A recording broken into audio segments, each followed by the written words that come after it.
Got your toothbrush? Check. Do you have your deodorant? Check. Do you have your cozy clothes? Got that. What? Do they know I'm black? Should they?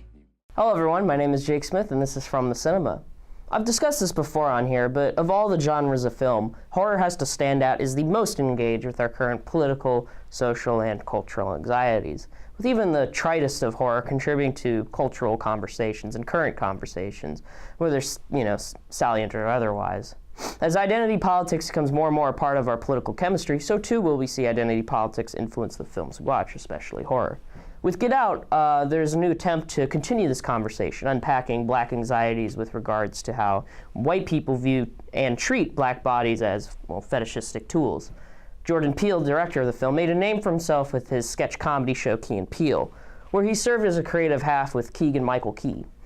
Their show unpacked both black experiences in America and that of the uncomfortable white liberals or white folk, examining closer concepts of interiorized racism, casual racism, and white guilt.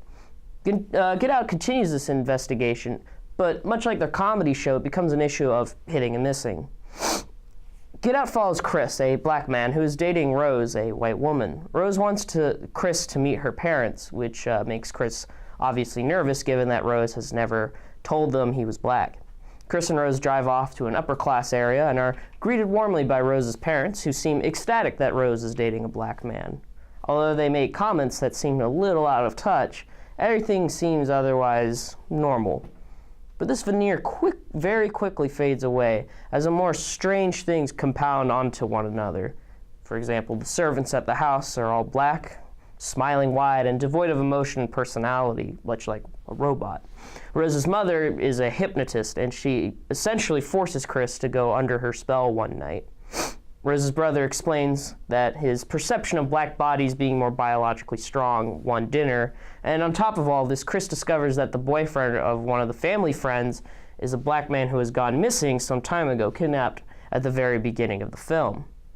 Peele's film attempts to balance social satire and pure horror, but unfortunately he is not too well versed with both of these modalities.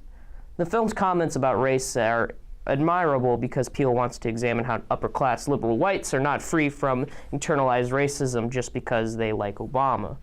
Peele's racial metaphors, though, become confused throughout the entire film, where written-out jokes are often one-offs that never build to any sort of comedic payoff, or that the horror twists and turns that attempt to explain liberal envy of black bodies.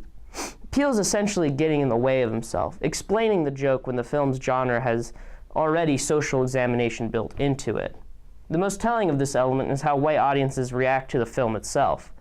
The very people critiqued in the film were the same ones laughing in the theater and essentially being part of the joke, and one must ask themselves how a film that so much so wants to tear down white liberal guilt also seems to cater to it. The touches in the film attempt to speak to larger black cultural conversations, but without the bite that makes satire important.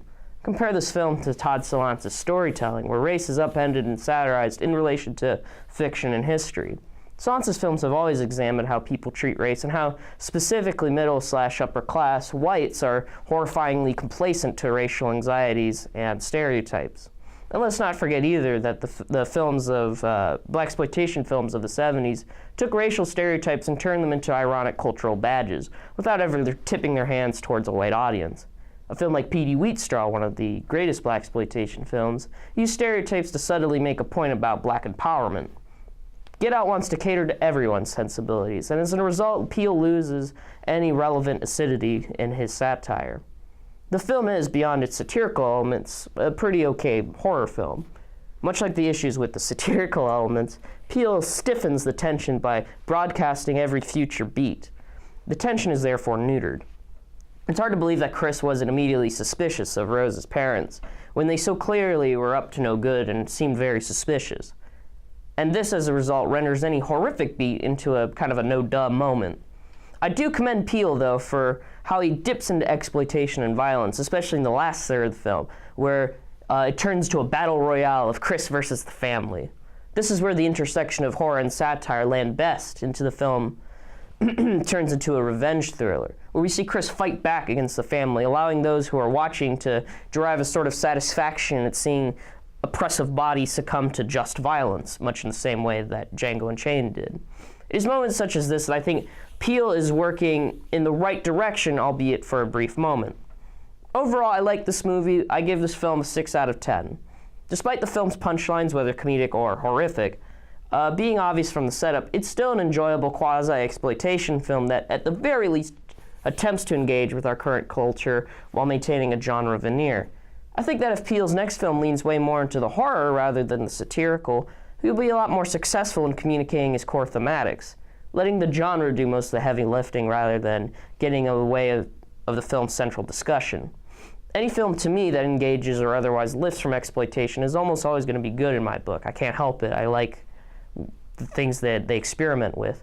And I, again, appreciate that Peele is attempting that. Thank you for watching On the Cinema. I'm Jake Smith, and I hope to see you again soon.